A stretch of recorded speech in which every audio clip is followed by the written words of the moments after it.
नमस्कार श्रोते हो, दीपक रेगे कथाकथन चॅनलवर तुम्हा सगळ्यांचं मनापासून स्वागत. श्रोते हो, आज तुम्ही ऐकणार आहात मुरलीधर माळी यांची कथा. पण तत्पूर्वी तुम्ही जर आत्ता चॅनलवर पहिल्यांदा आला असाल किंवा अजूनपर्यंत चॅनल सबस्क्राईब केलं नसेल तर प्लीज चॅनल सबस्क्राईब करा.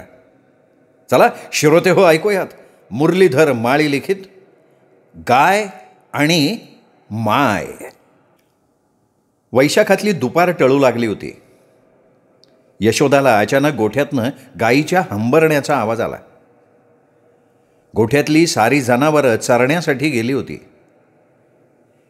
आत्ता लंगडी लाल गाय आणि पांढऱ्या गायीचं वासरू एवढंच गोठ्यात हजर होतं. नक्कीच लाल गाय हंबरत असावी. पुन्हा गायीच्या धडपडण्याचा आणि हंबरण्याचा आवाज कानी पडला. यशोदा उठली. यशोदा तिथनं उठली हे बघून झोक्यातलं बाळ तिला बघून रडायला लागलं. यशोदानं बाळाला काड्यावर घेतलं आणि बाहेर आली. बाहेर येताच वातावरण चांगलंच तापल्याचं तिला जाणवलं. गरम हवेच्या झळा शरीराला जाणवत होत्या. बाळाला उन्हाची बाधा होऊ नये म्हणून तिने बाळाला साडीच्या पदराखाली झाकून घेतलं आणि ती गोठ्यात आली. बघते तर काय, एक उन्हाळ कुत्रा सावलीसाठी गोठ्यात आलेला होता. लाल गाय त्याचा रस्ता रोखून उभी होती. कुत्रा गोठ्यात शिरण्याचा प्रयत्न करत होता तर गाय मान खाली घालून शिंग पुढं करून ठामपणे उभी होती. यशोदेनं जवळ पडलेला एक दगड उचलला, कुत्र्याच्या दिशेनं भिरकावला आणि जोरात हाड असा आवाज केला. अचानक आलेला दगड आणि तो आवाज यांनी कुत्रा भेदरला आणि त्यांनी गोठ्याच्या बाहेर पळ काढला. पांढऱ्या गाईचं वासरू सुद्धा दचकून उभं राहिलं. यशोदेला बघून लाल गाय मानेला ओढ देऊन यशोदाकडे बघत होती. यशोदा गायीजवळ येऊन गायीच्या पाठीवरनं हात फिरवायला लागली. गाय मान वर करून यशोदाच्या कडेवरच्या बाळाच्या पायाला चाटायला लागली. गायीच्या जिभेच्या खरखरीत गार स्पर्शानं बाळाची झोप चाळवली. बाळ कडेवर चुळबुळ करायला लागलं. यशोदानं बाळाला छातीशी घट्ट धरलं. तिला 2-3 वर्षापूर्वींचा एक प्रसंग आठवला. असंच एकदा दुपारच्या सुमाराला गावातली 3-4 उन्हाळ कुत्री गोठ्यात शिरली होती आणि ती कुत्री पांढऱ्या गायीच्या पिल्लाचे लचके तोडायला बघत होती. एक कुत्रा पिल्लाचा कान धरून ओढू बघत होता. इतर कुत्री पिल्लाला घेरून उभी होती. लाल लंगडी गाय खुंटीला बांधलेली होती. ती जोरजोरात हंबरत होती. खुंट्याभोवती गरागरा फिरत होती. तिने सर्व ताकदीनं मानेला हिसका दिला, खुंटा उपसून काढला आणि ती कुत्र्यांच्या दिशेनं झेपावली. एकेका कुत्र्याला शिंगावर घेऊन उचलून फेकून देत होती. वासराला 4ही पायांच्या मध्ये ठेवून कुत्र्यांवर ती गाय हल्ला चढवत राहिली. यशोदा गायीची धडपड बघून थक्क झाली. तिने कुत्र्यांना पिटाळून लावलं. पण या धडपडीत गायीचे पुढचे दोन्ही पाय लाकडी खुंट्यांमुळे सोलपटले गेलेले होते. दुसऱ्याच्या पिलासाठी लाल गायीची चाललेली धडपड तळमळ यशोदाला समजत होती. दुसऱ्या गायीच्या वासरासाठी लाल गायीचा जिव्हाळा तिला बऱ्याच वेळा दिसला होता. मोठ्या हौसेनं दुधासाठी लाल गाय तिच्या मालकाने खरेदी केली, पण लाल गाय कधी फळलीच नाही. ही लाल गाय कधी गाभणही राहिली नाही. यशोदानी आणि तिच्या नवऱ्यानं दुधासाठी दुसरी गाय घेतली आणि गोठा गाई वासराने भरून गेला. यशोदाच्या नवऱ्यानं लाल लंगडी गाय विकण्याचा 1-2 वेळा विचार केला, पण यशोदाच्या आग्रहामुळे त्यांनी त्या गायीला विकलं नाही. त्या लाल गायीला लहान वासरांबद्दल असलेली माया हेच यशोदासाठी कौतुकास्पद होतं. लाल गायीच्या मायेतून आज काळ्या गायीचं वासरू जिवंत आहे. त्याचं असं झालं, एक दिवशी गोठ्यातली सारी जनावरं चरण्यासाठी गेलेली असताना काळ्या गायीला सर्पदंश झाला आणि दुभती काळी गाय त्या सर्पदंशानं वारली. काळ्या गायीच्या 1 महिन्याच्या वासराला कसं जागवायचं या चिंतेनं यशोदाला घेरलं होतं. सायंकाळ झाली. सगळी जनावरं गोठ्यात आली. मात्र काळ्या गायीच्या खुंट्याची जागा रिकामी. काळ्या गाईचं वासरू भुकेनं हंबरत होतं दुधासाठी दुसऱ्या गाईच्या कासेला तोंड लावत होतं. दुसऱ्या गाई त्या वासराला लाथांनी झटकून टाकत होत्या. वासरू दुधासाठी त्या गाईच्या कासेला तोंड लावू बघत होतं, पण गाई वासराला ढुशी देऊन लाथा झटकून पिटाळत होत्या. ते पाहून यशोदाला वाईट वाटत होतं.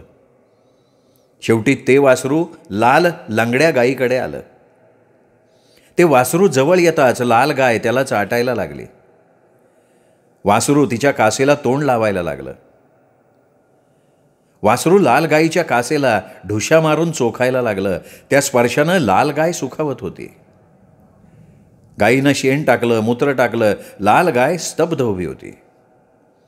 ते दृश्य बघून यशोदाला वासराला जगवण्याचा मार्ग सापडला. तिने दुसऱ्या गाईचं दूध काढून बाटलीत भरलं, त्याला निप्पल बसवलं आणि ती बाटली लाल गाईच्या कासेजवळ उलटी धरली, जेणेकरून बाटलीचं निप्पल वासराच्या तोंडात येईल. हा प्रयोग तिने केला आणि तो प्रयोग 100% यशस्वी झाला. आज काळ्या गाईचं वासरू जिवंत आहे, ते केवळ लाल लंगड्या गाईच्या ममतेमुळे. काळ्या गाईच्या वासरासाठी लाल गाय त्याची आई झालेली होती. तेवढ्यात यशोदा अशी हाका मारत यशोदाची सासू बाहेर आली. यशोदा बाळाला घेऊन घरात आली. तिची सासूही तिच्या पाठोपाठ घरात शिरली. अगं, एवढ्या उन्हात त्याला घेऊन कशाला बाहेर गेलती? हो आई, मी उठले ना म्हणून माझ्या चाहुलीने त्याला जाग आली. तुमची झोपमोड होऊ नये म्हणून मी त्याला कडे घेऊन गेलते, यशोदानं सासूला सांगितलं. यशोदानं बाळाला झोक्यात टाकलं. ती झोका द्यायला लागली. हे बाळ यशोदाच्या सवतीचं. यशोदाच्या लग्नाला 15 वर्ष झाली, पण यशोदाची कूस कधी उजळलीच नाही. शेवटी वंशाला दिवा पाहिजे, घरादाराला वारस पाहिजे, म्हणून तिने नवऱ्याकडे दुसऱ्या लग्नाचा हट्ट धरला. यशोदानं आणि तिच्या सासूनं संतोषला दुसरं लग्न करण्यासाठी गळ घातली, पण संतोष प्रत्येक वेळी नकार देत होता. आपण वाट बघू, नशिबात असेल तर होईल मूल, असं तो सांगायचा. पण या 15 वर्षात यशोदाची कूस कधी उजळली नाही. अनेक उपाय करून झाले. डॉक्टर, वैद्य यांच्या दवाखान्याच्या पायऱ्या झिजवल्या, जडीबुटी खाल्ली, उपासतापास करून झाले, पण यशोदेच्या पदरी निराशाच आली. तिची कूस काही उजळली नाही. त्यामुळे नाईलाजानं संतोष पवार दुसऱ्या लग्नाला तयार झाला आणि 1 वर्षातच संतोष पवार बाळाच्या बाप झाला. बाळाच्या जन्मापासून कुसुम, बाळाची आई, सदा आजारी असलेली, सतत आजारी, सततचा आजार आणि सोबत मानसिक विकार, यामुळे त्या कुसुमचं बाळाकडे दुर्लक्ष व्हायला लागलं. पर्यायानं बाळाची जबाबदारी यशोदाकडे आली. बाळ सकाळी उठल्यापासून रात्री झोपेपर्यंत यशोदाकडेच असायचं. कुसुमला स्वतःच्या खाण्यापिण्याची शुद्ध नसायची, मग ती बाळाची काळजी कुठून आणि कशी घेणार? सुरुवातीचे काही महिने कुसुम बाळाला अंगावर पाजायची. दूध पिण्याकरता बाळ कुसुमकडे दिलं जाऊ लागलं. नंतर कुसुमनं बाळाला पाजणंही बंद करून टाकलं. कुसुमला स्वतःला खाण्यापिण्याची शुद्ध नसायची. या सगळ्या प्रकाराला संतोष फार वैतागला होता. बाळ, नवरा, सासू, कुसुम यांचं करता करता यशोदाचा दिवस सरत होता. आता तर कुसुम स्वतःला खोलीत कोंडून घेत होती. यशोदा बाळाला घेऊन दुपारच्या वेळी कुसुमसाठी जेवणाचं ताट घेऊन जायची. यशोदानं पुढं केलेल्या ताटावर कुसुम आधाशासारखी तुटून पडायची. बाळाकडे ढुंकून सुद्धा बघायची नाही. बाळ भेदरायचं, यशोदेला बिलगायचं. एखाद्या दिवशी कुसुम नॉर्मल असायची. त्या दिवशी यशोदा तिला घेऊन स्नानगृहात यायची. स्वतःच्या हातानं तिला आंघोळ घालायची, तिची वेणीफणी करायची, बाळाला तिच्या पुढे ठेवायची, बाळाला तिच्या मांडीवर द्यायची. पण बाळाचा ओढा यशोदाकडे. मग नाईलाजानं यशोदा बाळाला उचलून घ्यायची. यशोदाच्या कुशीत आल्यानंतर बाळाला हायसं वाटायचं. आई म्हणूनच बाळ यशोदाला हाका मारायचं. आणि यशोदा बाळासाठी सवतीच्या मुलाची आई झाली होती. यशोदा आणि बाळ यांना बघून कोणालाही वाटत नव्हतं की हे बाळ तिचं स्वतःचं नाही तर तिच्या सवतीचं आहे. असेच दिवसामागून दिवस चालले होते.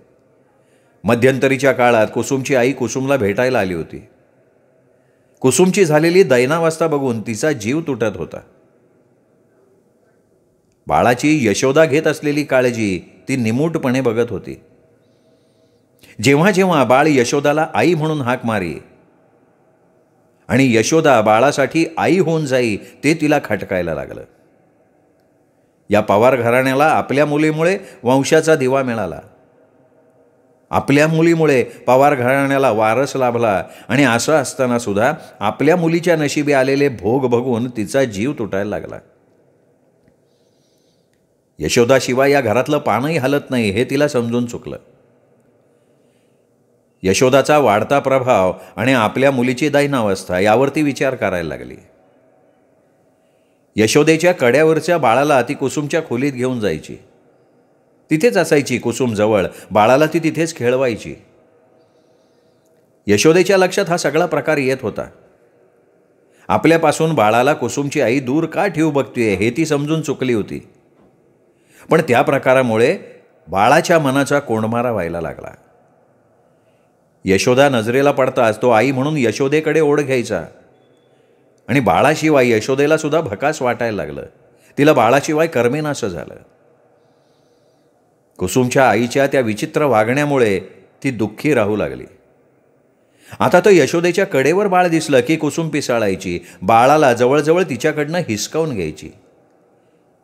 मग त्यावेळेला बाळ भेदरून जायचं. बाळ जास्त भेदरून जाऊ नये म्हणून यशोदा बाळाकडे जायचं टाळायला लागली. आतून तिचं मन बाळासाठी तुटत होतं. तिची मनस्थिती बाळासाठी बिघडायला लागली आणि ती घरात चिडचिड करायला लागली. यशोदाच्या सासूच्या आणि नवऱ्याच्या लक्षात सगळा प्रकार येत होता पण ते बोलत काही नव्हते. कालपासून बाळाला ताप आला होता. सकाळपासून त्यातच उलट्या जुलाब सुरू झाले. कुसुमची आई आणि यशोदाची सासू दोघीजणी बाळाला घेऊन दवाखान्यात जाऊन आल्या. बाळाला डायरियाची लागण झाली होती. डॉक्टरांनी बाळासाठी पातळ औषध इंजेक्शन्स दिली. पाणी उकळून गार करून प्यायला सांगितलं. बाळाला तुर्त दूध पाजू नका जोपर्यंत उलटी आणि जुलाब बंद होत नाही. आणि उलटी जुलाब बंद होत नाही तोपर्यंत अंगावरचं आणि वरचं दोन्हीही दूध पाजू नका हे बजावून सांगितलं. हे सांगितलेलं असता सुद्धा कुसुम बाळाला बाटलीतनं दूध पाजायला लागली. हे बघून यशोदानं संतापून कुसुमच्या हातातली ती दुधाची बाटली हिसकावून घेतली. कुसुमला वाटलं यशोदाला मी बाळाला दूध पाजतेय हे सहन झालं नाही म्हणून कुसुम संतापली. ती यशोदाच्या अंगावरच धावून आली. म्हणाली, खबरदार तू माझ्या आणि माझ्या मुलामध्ये ढवळाढवळ केलीस तर. तुझ्यामुळे मी आजारी पडले, आता माझ्या बाळाच्या मागे लागली का? पण लक्षात ठेव, मी आता तुझं काही एक चालू देणार नाही. तुला माझ्या आणि माझ्या बाळाच्या आड येऊ देणार नाही. तू वांझोटी आहेस ग, तुला मुलाची काय किंमत कळणार? असं ती काहीही बोलायला लागली. तू माझ्यापासनं माझ्या बाळाला तोडू बघतीयेस. तुला माझं बाळ हवं आहे पण माझं बाळ तुला कधीच मिळणार नाही असं सुद्धा तिने धमकावलं. कुसुमचा रुद्रावतार बघून यशोदा थक्क झाली. तिला काय बोलावं ते सुचत नव्हतं. यशोदाची सासू आणि कुसुमची आई मध्ये पडल्या. यशोदाची सासू यशोदाला घेऊन बैठकीत आली आणि कुसुमच्या आईनं बाळाला उचलून घेतलं आणि कुसुमला तिच्या खोलीत घेऊन गेली.